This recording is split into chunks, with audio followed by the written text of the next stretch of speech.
Welcome, everyone, to the La Jolla Cosmetic Podcast. I'm your hostess, Monique Ramsey. And to celebrate our 100th episode of our podcast, we are returning to our roots today and have our founder, Dr. Merrel Olesen and Marie Olesen, as our guests. And I'd like to also introduce Lulu and Charlie as well. They're dogs. You might hear them comment throughout the podcast as we're chatting today, and they're part of the family too. So with that, we'll get started. Dr. Olesen, welcome. Nice to see you. So you founded the cosmetic practice, La Jolla Cosmetic Surgery Center, in 1988. And what was your main inspiration and motivation to do that? I had been in charge of the plastic surgery division at a local large medical clinic, and it was a wonderful place to work. I might have been happy there all of my life, but the clinic would not easily respond to what I felt were the needs of our patients. And they wouldn't give me a dedicated scheduler. They would not give me a special place for our patients to wait in the waiting room. And they really somehow wanted elective cosmetic surgery patients to be like every other ill or sick or person who came through the clinic. And I felt like our patients needed to be treated a little bit differently. And eventually we parted ways and I started La Jolla Cosmetic Surgery Center. And now, Marie, welcome to you too. Thank you. And Thank you. So, and what do you remember about that area where he practiced at the clinic? Well, I remember a couple stories. One is that, cosmetic patients in 1988 were still embarrassed and sort of wondering if they were doing the right thing. And so someone came in to have her talk about having her eyes done, and she was sitting in a waiting room with sick people. And she came in, and Merle came home and told me that she said, I wanted to have my eyes done, but sitting in your lobby with all these sick people, I need to get a life. And so that was a problem. And then when it came, you have to give a fee estimate. So they had to go into a bullpen of secretaries, and 4 people were overhearing whatever the patient was going to have. And the patient was reluctant about having it. And so their need for privacy was much greater than it is now. So those are just 2 examples of, and I would say the third is that there wasn't a real consensus in plastic surgery nationwide that the cosmetic patient was a legitimate patient. In other words, someone who's sick deserved the care of these esteemed and highly trained specialists, but the person who was being driven by emotional needs or appearance was somehow, second class. And he saw all that and felt it was wrong and wanted to get into an environment where he could take care of patients in the way that he felt they needed to be taken care of. And Dr. Olesen, did colleagues think you were kind of crazy to do this? You're head of the division, and to just walk away and start something completely different. That was really trailblazing at the time. I mean, people didn't do this in the way that you did. I can't really answer that question. I think that some people were a little jealous of how we went about it. We ended up redoing sort of a semi-historic small building that had been the previous nursing residence for the scripts or for the clinic in its prior location. And we had a beautiful office, and maybe more beautiful than many of the other offices in town. Do you remember how many other cosmetic practices were in San Diego at the time? Oh, I think there were 10 or 15 maybe. And the other thing that he did, because the new location was about 20 minutes from the hospital, is we got a Medicare certified OR in 1988, and for an all cosmetic practice. And so that was extremely unusual. And then we taught patients that they had to look for OR certification because it was the Wild West. And in those days, there were no requirements at all for OR certification. And so we went to the highest standard. And really, the reason you did that was safety driven. Yes. Yeah. So what were some of the challenges, Dr. Olesen, from your perspective, and then we'll get Marie's perspective, just challenges in those early years? Well, I would say the biggest challenge was figuring out how to run our office properly. Even though I had been in plastic surgery at a large clinic, and part of the reasons that I wanted to leave had to do with how we dealt with patients. Once we had the patients in our own facility, it took us a while to figure out the best way to treat them the way that we wanted to treat them. Mm-hmm. Do you agree with that, Marie? Yes, yes.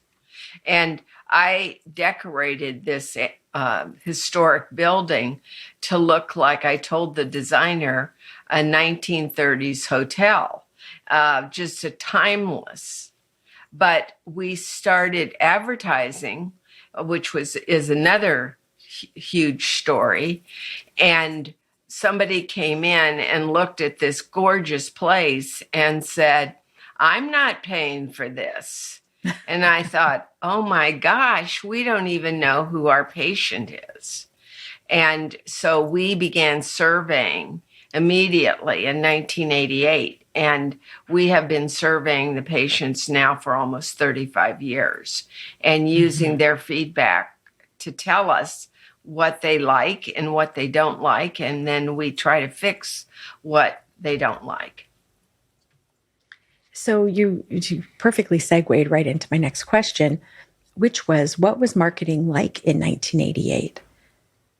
It was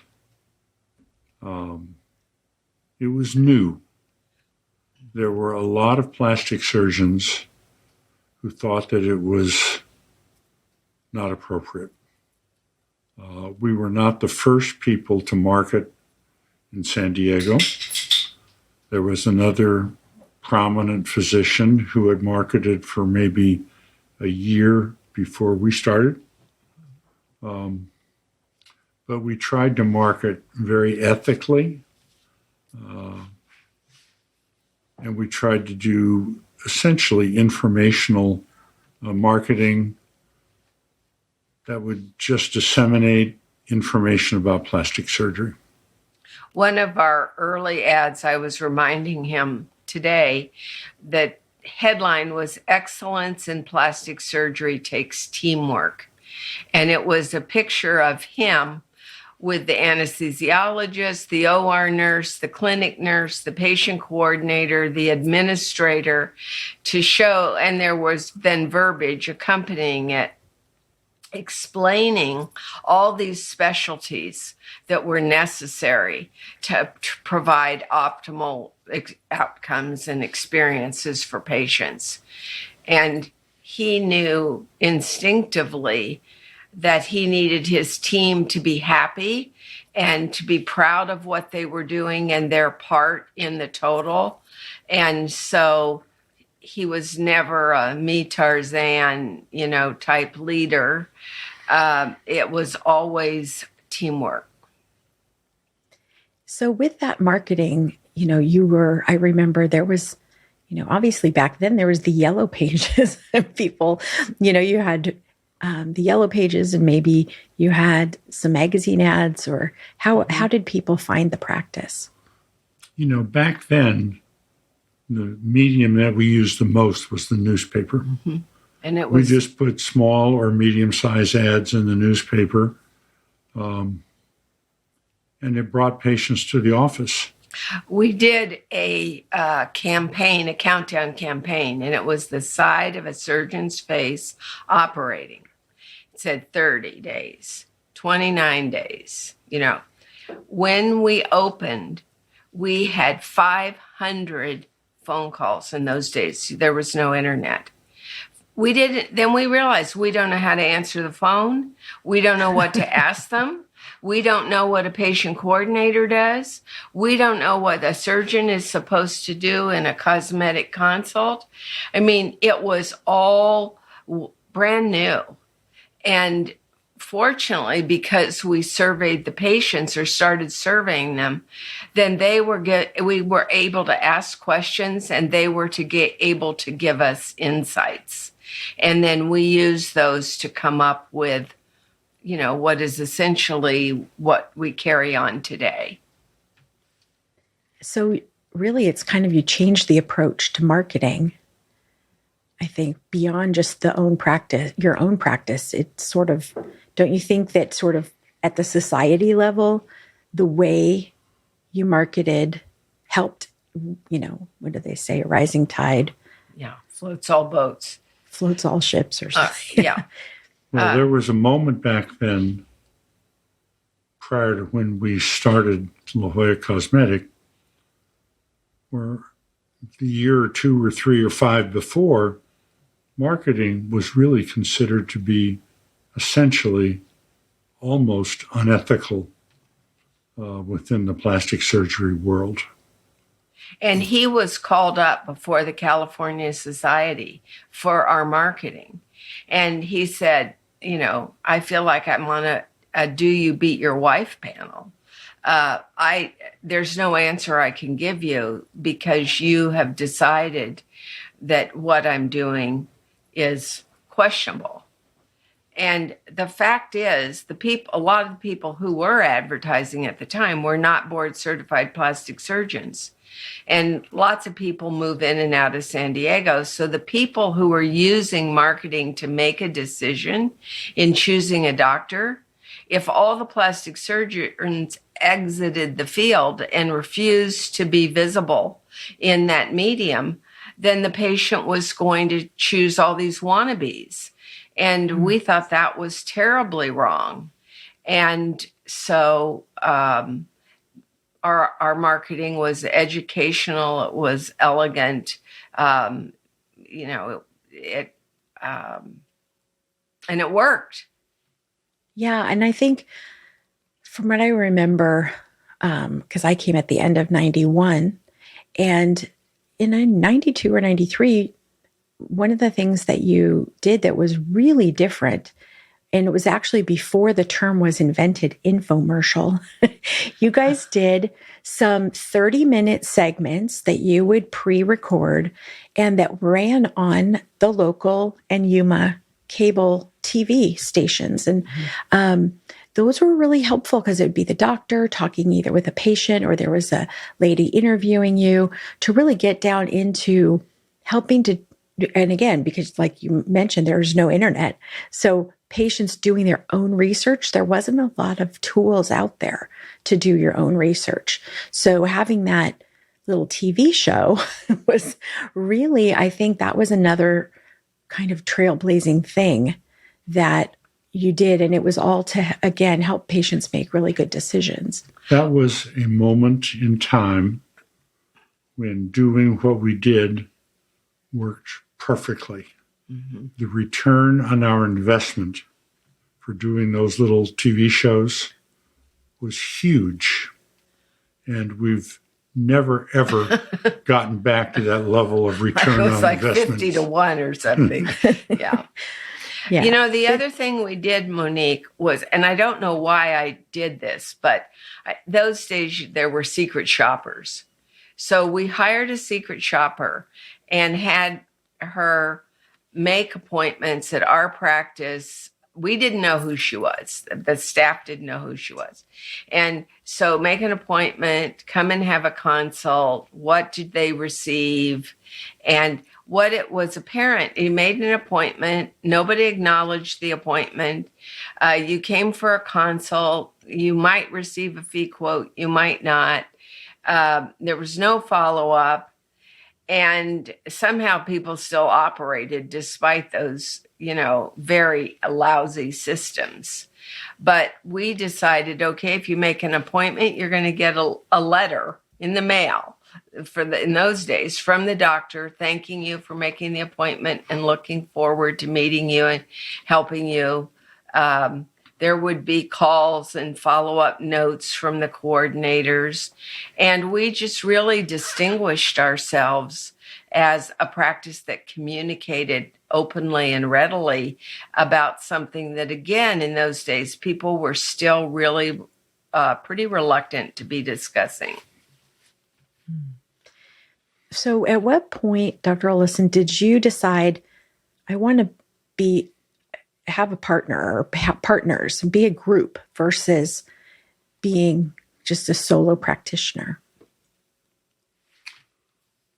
Well, it just sort of happened organically, I guess.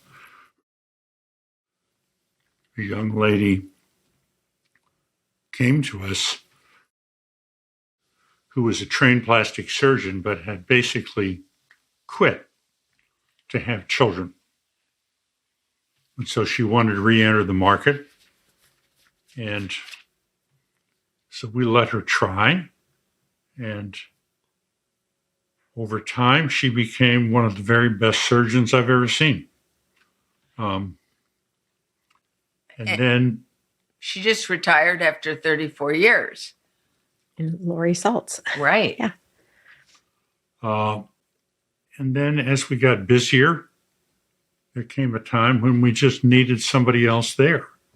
And so we found that the easiest and best way for us to add new doctors was to find doctors who were successful in our community, who just for one reason or another wanted to change locations or be with a group. Or they didn't want to run a business. They were really good doctors. That was probably the best driver, is we had an office that eventually ran very well. And running an office is not easy. So they could come and work and leave the office running to us. So, Marie, tell us about your background. What led you to be in cosmetic medicine besides your husband? Besides marrying, but I think you were do it. Well, my background was that I'd actually been a nursing home administrator and owner. And so I was used to taking care of defenseless patients 24/7, 365 through caretakers that I had to monitor and motivate. And so my heart was already there.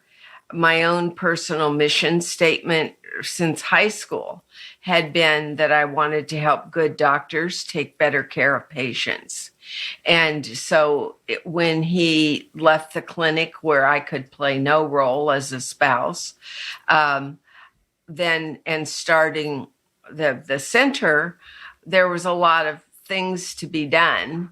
And I just filled in. And I had a side role all the time, which was trying to understand the patient, trying to take these questionnaires and figure out what we needed to learn from them. But I wasn't actively working in the practice on a day-to-day basis or having a leadership role. I was more in an advisory role, I would say. And how did you know to survey patients in the first place? Because now we all get surveys everywhere we go, every time we see the doctor. But back then, was that sort of like, was there anything that gave you that idea besides the 500 phone calls that started on day one? That we did. What made you think? There was another early incident, which was, typical medicine. He had a 4-page medical history. And so someone came in, was given that 4-page medical history, and came back and literally threw it at the receptionist and said, "I'm not filling this out. I haven't even decided that I'm going to hire you yet." And I went, whoa, we do not know who we're serving. And we better figure it out ASAP, because we had a big lease and expensive build out and a lot of employees, and everybody was counting on us to know how to do what the right thing to do was. And so in my mind, it was ask them. And I couldn't find a medical survey. And so I took a hotel survey and converted the hotel survey. And this is obviously a paper survey in those days. And we had books in our waiting room, notebooks, 3-ring leather binders filled with these surveys. And it was like reading ratings and reviews. You just sat there and flipped through reading what hundreds of other people had said. And people were happy, and we took very good care of them. And they wrote lovely things. And they also said, I don't like this or that, and whatever it was. If it was a process we could fix, we would fix it. But we were just patient driven. We decided he left over the care of the patient. The staff came to help him take care of patients.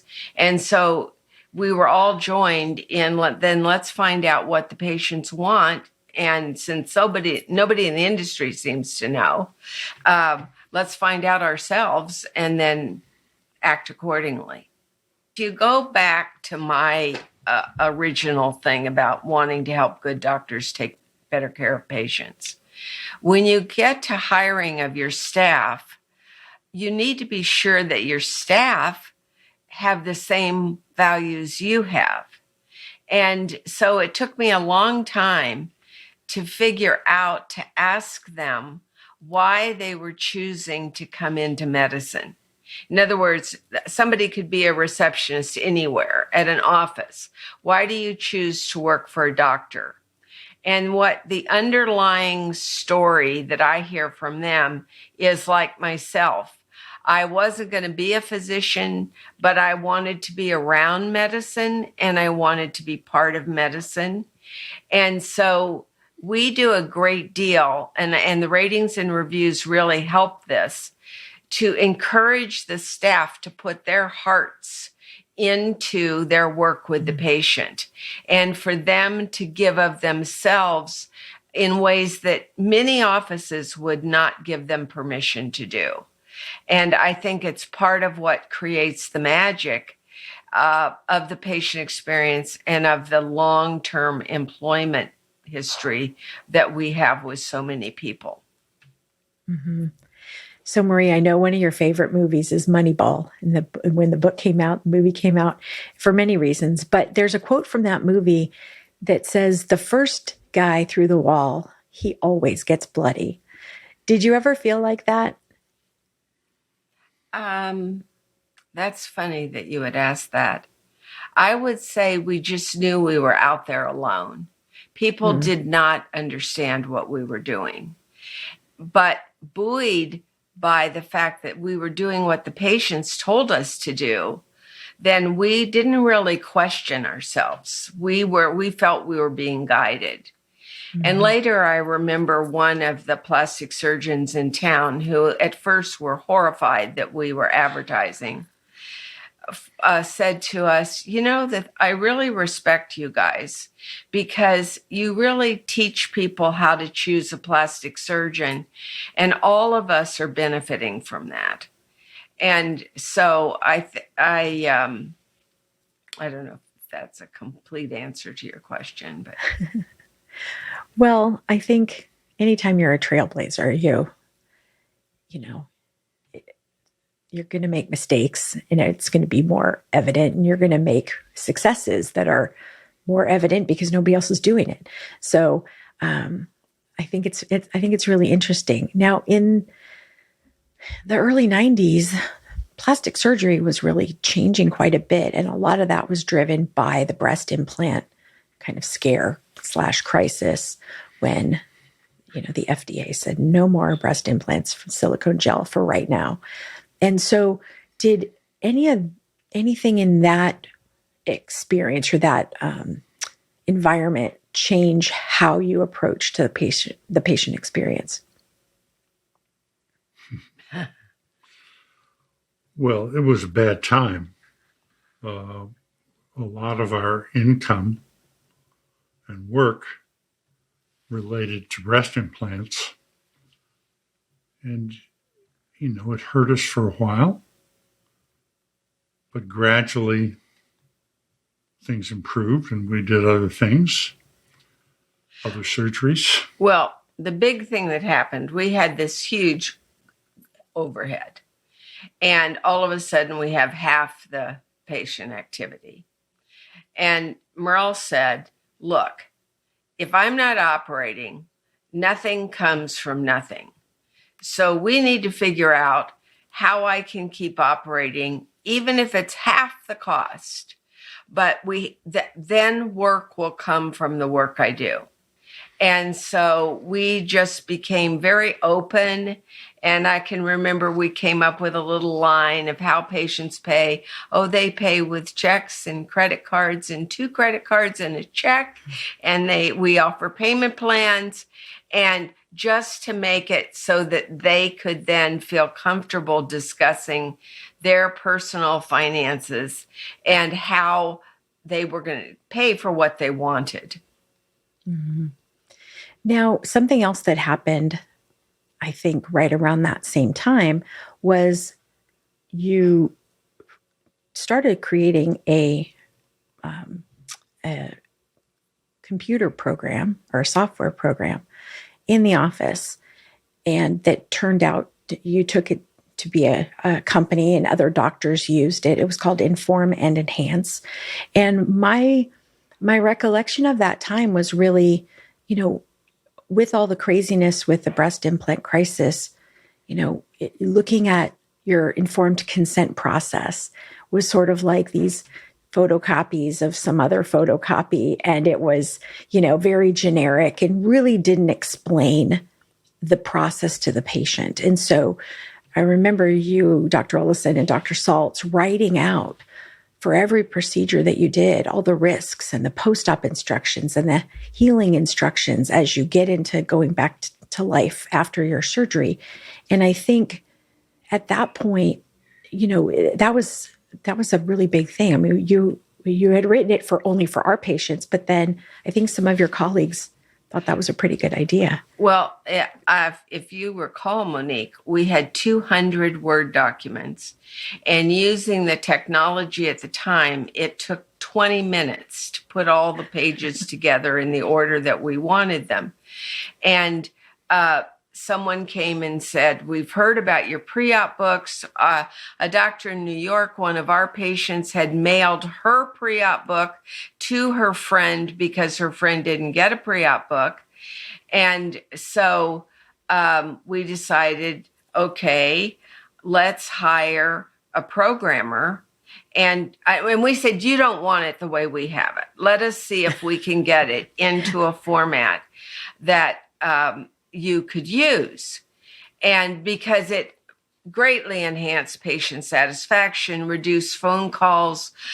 We actually eliminated a nurse position because there were so many fewer phone calls perioperatively asking questions because they had had a really good pre-op appointment. So Merrel hired this person to try to do it out of the office. And in those days, I was doing Olympic volunteerism. My role as the wife of a plastic surgeon was to be in the society, chairing balls, all this kind of stuff, which is what I was doing. And so he called me one day and said, we can't do this in the office. You have to take this programmer and you have to take over this project.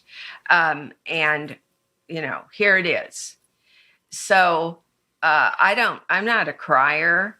And I mean, that guy brought me to tears multiple times. And it was, you're taking little discs and you're moving them back and forth. There's no way to transfer data. So we finally got the whole thing written. And we called Karen Zupko and said, Karen, we have this thing and we don't know what to do with it, but it really helps. And is this something that you would be interested in taking and running with? And she said no. And so then we called ASPS, and we called the chair of the Informed Consent Committee. And we said, we have this all ready to go. Do you guys want it? Here it is. And no, they didn't want it. So suddenly we're in business. And so we went to the first meeting in 1994 with the pre-op book. I want to say 49 surgeons bought the software. And then within a few months, one of them called me and said, Marie, I would love to give your little pre-op book to a patient, but honey, I have to have a patient first. And I said, oh, well, I have all these systems that we've developed, and I never knew that anyone would be interested in those. So I went back and we added all the CRM features of what we were doing, putting in the letters, putting in the to-do lists, all the things that optimized patient experiences. And I'm losing his name right now, but unbeknownst to me, we were so naive that the then president of ASAPS was one of our customers. And he came at the ASAPS meeting in 95 and literally stood Gustavo Colon and stood outside the booth and said, you got to buy this software. This really helps. And I didn't even know who he was. And so it just led to ultimately 1,200 plastic surgery practices using our software. Coming many years, we had trainings where we would bring the doctor, the nurse, the PC, and the manager to our practice for a weekend of training, basically in how to run a cosmetic practice, how to create a great cosmetic experience, because we by then knew how to do it and were measuring and managing everything. And I some of those people are in the hierarchy of the organizations now, and we both have a great deal of pride about the part we played in helping plastic surgeons understand the aesthetic patient. Yeah. Now, something else you did that it was a very big source of pride is, and more writing, is you literally wrote the book on cosmetic surgery with the Cosmetic Surgery for Dummies book. And tell us, Dr. Olesen, how did that come about? It came about because we knew a person, a young woman, who had written a cooking book for Sushi for Dummies. Sushi for Dummies. And she said, why don't you do it for cosmetic surgery? And it dragged on, and one thing led to another. But eventually, we wrote this book, of which some copies were sold, but it was not a huge runaway success. But it was a good book. We put in real information.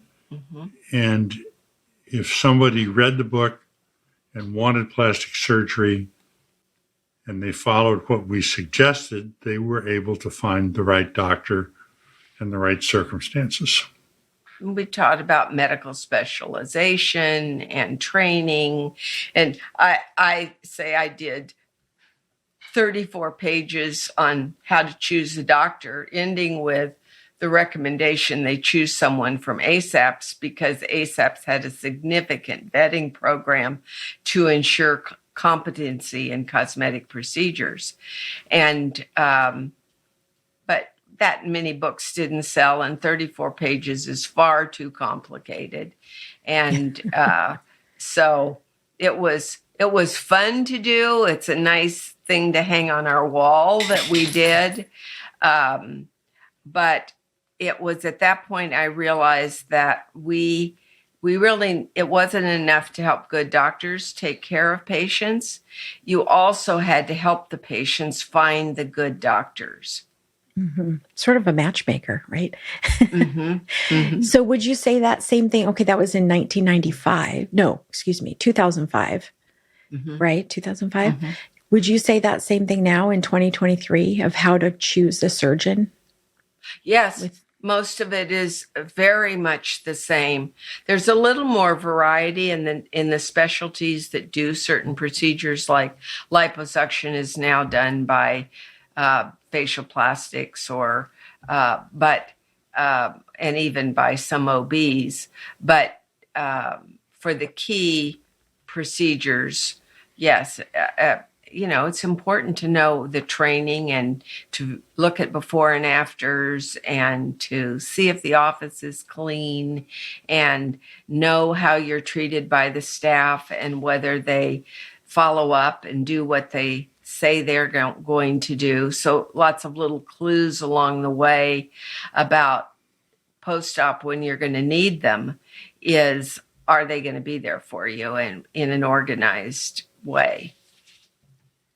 So if somebody came up to you on the street, Dr. Olesen, and said, how do I find a good plastic surgeon? What would you tell them? Well, I almost think the easiest thing for patients to do is to make appointments with 2 or 3 plastic surgeons and really critically look at their before and after photos. And I think that's almost more important than whether they like the doctor. Because the pre and post-op photos do not lie. And the problem is the patients just straight off the street probably don't really have the critical knowledge to figure out which are the really good ones and which are the really bad ones. But they certainly have a general sense of what looks good and what doesn't. And of Marie, course, what would you say? Of course, these days you have ratings and reviews. Right, and right. Once I saw, Merrel retired in 2005, and so for a few years we weren't involved actively in the practice. Then in 2010, the doctors who were there asked me, because I'd been consulting for years, would I come in and help them run the practice? And so I did. And very quickly I saw, we had like 18 Yelp reviews and a 3.7 rating. And I'm going, that's a damn lie. We're one of the best practices in the country and we know it. And we're not telling our story. And so I thought of Real Patient Ratings, and I founded Real Patient Ratings, and we then began surveying. We went back and surveyed a year of patients. Over 150 reviews came in very quickly, and we were a 4.9. And then I thought, so the practice has to be able to show to the patient that they have their quality. And so that, now Real Patient Ratings is very close to publishing 1 million reviews, and that the situation now for consumers is like it's 99.5% of consumers are using ratings and reviews to make buying decisions. Yeah, that's something that's been such a good change over the year from the paper survey, which they can't read unless they were on site to see, that book full of surveys, to kind of help with I guess it helps with the trust, right? Mm-hmm. Like if all these other people had a good experience, I think I can too. So with the benefit of hindsight, like in this whole last almost 35 years, is there anything either of you wish you would have done differently? I've never heard that question before. It was not discovered until 1993 that in a book called Patient Satisfaction Pays, the incredibly positive business outcomes related to high patient satisfaction. And that involves teamwork. Quality patient satisfaction is a team delivered experience. And so while we were always very, very good to our staff, and we have a work family is how we regard it. We didn't, and I can't remember if we shared the feedback with everybody or not. They were certainly there in the books. But once I did our PR, then I started sharing every response with the entire team. And once people really understood what patients wanted based on those ratings and reviews, what they valued, then an even higher level of care ensued and a much greater staff satisfaction. So I think I wish we had that information all along, because it was very motivating and encouraging.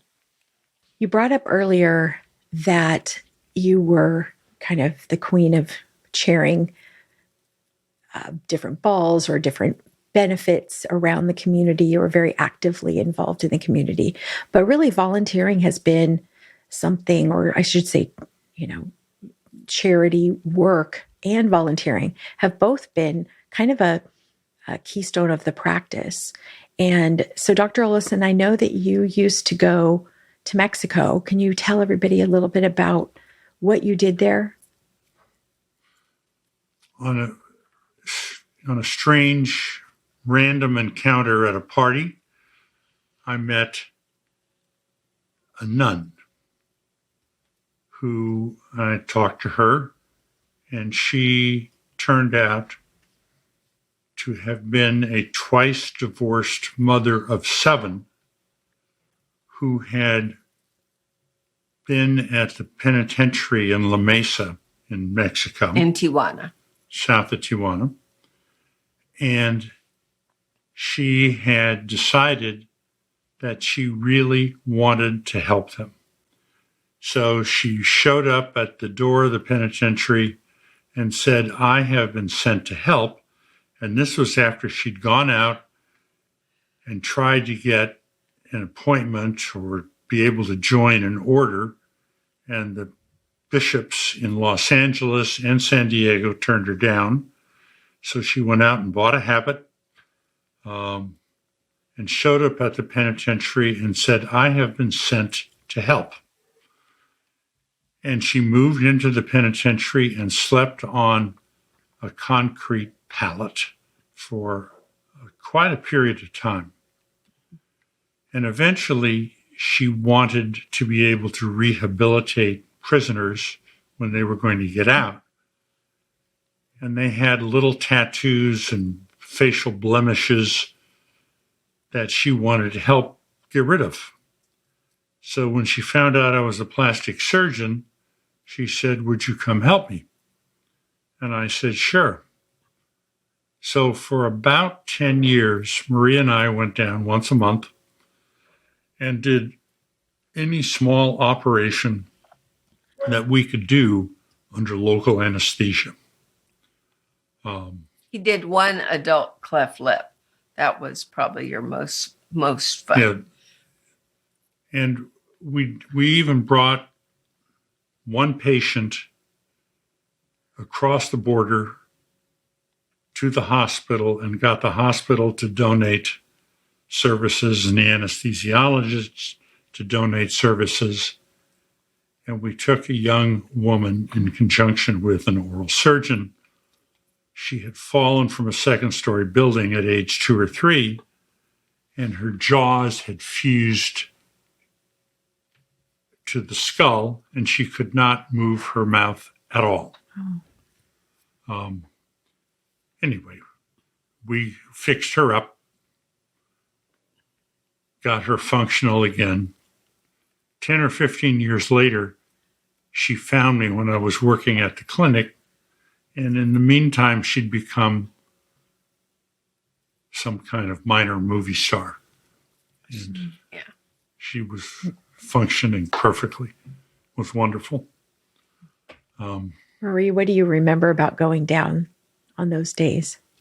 Well, yeah, we're very blessed. We were blessed to find each other, blessed to have interests in common. And this was such an unusual woman. And she's now died and is actually in what in the Catholic Church is a process to become a saint. And it's a 4-step process. And she's at that servant of God status. And the Pope, John Paul II, ended up giving her an order called the Youth Servants of the 11th Hour. And it is anyone married, divorced, whatever, but older who wants to work with the poorest of the poor. And so we were, it was amazing to be. She never saw evil. She's surrounded by all these prisoners, and she calls them her children. And it was, amazing to encounter someone like her.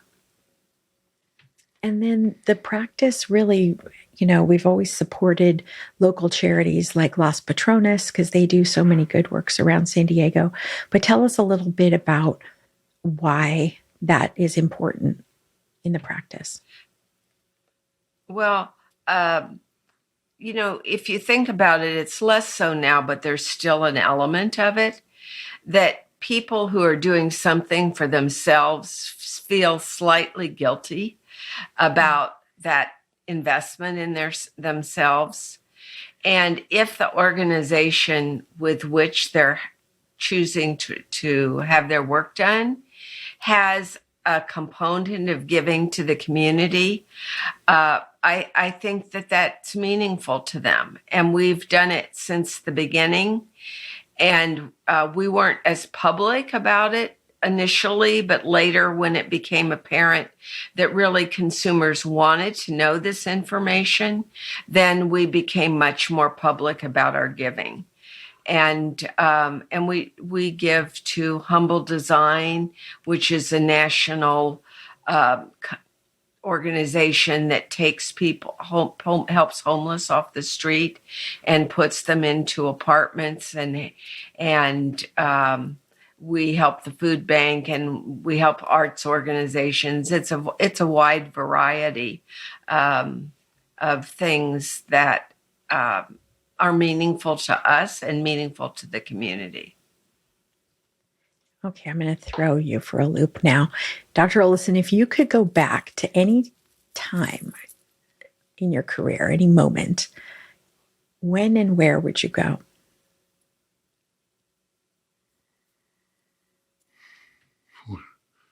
Well, I loved my plastic surgery career. I was good at what I did. I'm not sure there was really any part of it that I didn't love. There were some moments that were stunning to me, and those were fun, but there really weren't any bad moments. were very few. Marie, do you have any thoughts on that? Yes. He's a stunning surgeon, and he was very kind. And we used to say he's a gentle man.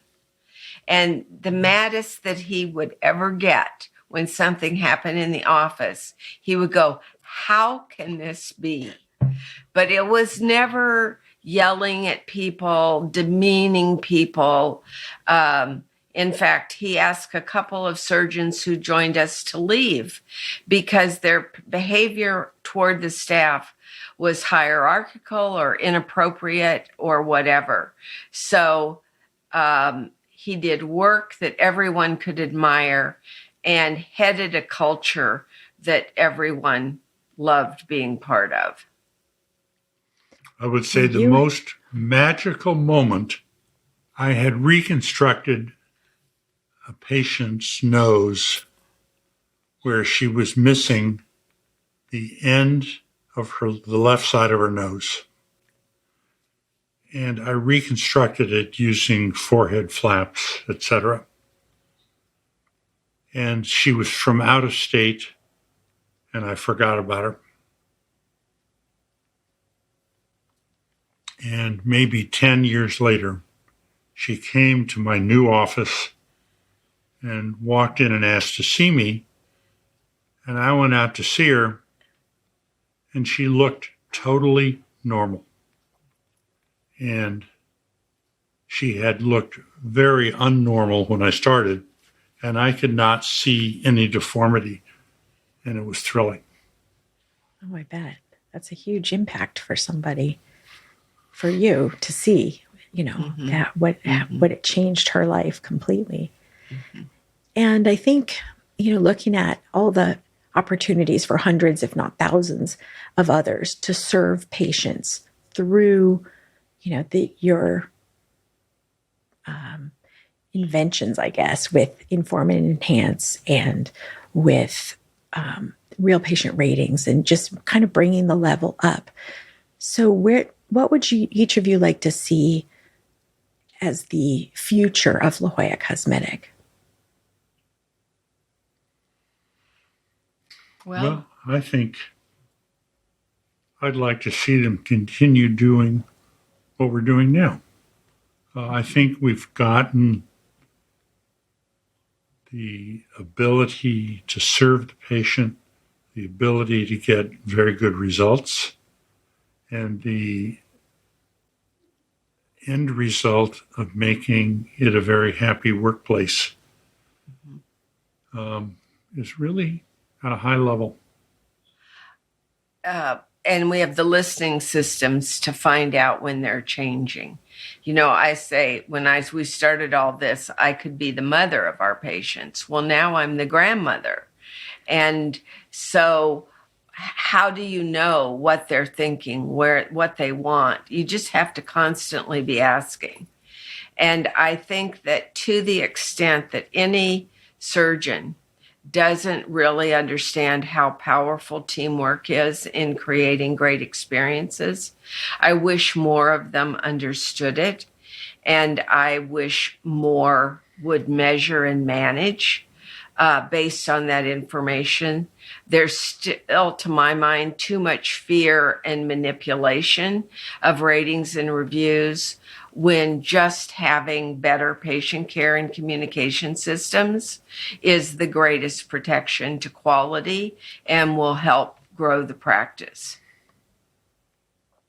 Yeah, I think it's really amazing to be able to have this 100th episode with both of you to celebrate the past almost 35 years of La Jolla Cosmetic and kind of the innovative things between, just surveying the patients on paper and that leads to real patient ratings, or whether you're talking about better education for patients through marketing or through the booklet that they're going to get prior to surgery.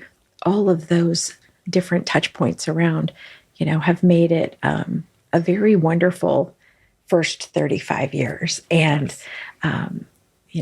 it's exciting to see what will happen in the future. I don't want to give the impression that we think that we're better than anybody else. There are lots of people providing plastic surgery care at the same level that we have tried to do it. And providing great patient experiences. And, this is just our little story of what has happened to us, but it's happened all across the country. There are just many, many, many great people involved in plastic surgery. Last question before we go. Dr. Olesen, what do you do with your time these days?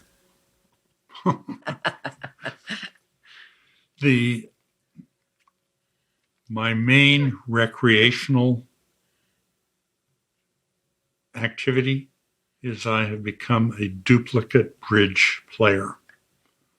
So I play both online and in person at local clubs, and I enjoy it. And he's a few points from being a Silver Life Master, which is a big achievement. Wow, that's nice. So online and in person. And Marie, what do your days consist of when you're not watching your husband play bridge? I still work at the office a little bit, mostly remotely, mostly at strategic levels with the physicians or marketing or processes. The one thing that I would add about the future of the practice is that, because of the changing of the consumer, the expectation is that many more people are going to non-surgical services. And so we started our own med spa 10 years ago. We've took in investors a couple of years ago. They just built a second location. And as I see it, the combination of a surgical practice with a very trustworthy, strong med spa is just the ultimate best for patients, because if all you have is a hammer, then all the world's a nail. If you have a surgical practice associated with a med spa, then everything on the continuum can be performed. And what is done or recommended to the patient is defined by what their needs are, their own personal feelings about anesthesia or no anesthesia. But you can do what's right. And I think that what I see also in our practice is the pride of staff and all providers, surgeons and med spa providers, about the fact that we give good advice. We're highly trusted, and that gives everyone a great deal of pride. All right. Well, if you're listening today and you have any questions or need information about anything, we're going to put it in the show notes for you. And please take a look at all of our other episodes. There's some really interesting ones. And now we're at number 100 or 101. So it's really fun. Thanks again, Dr. Olesen and Marie, for joining us. Thank you.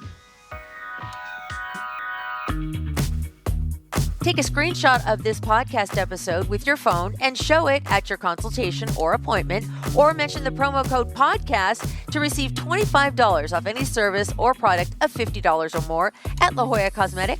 La Jolla Cosmetic is located just off the I-5 San Diego freeway in the Zymed building on the Scripps Memorial Hospital campus. To learn more, go to ljcsc.com or follow the team on Instagram at ljcsc. The La Jolla Cosmetic Podcast is a production of The Axis, TheAxis.io.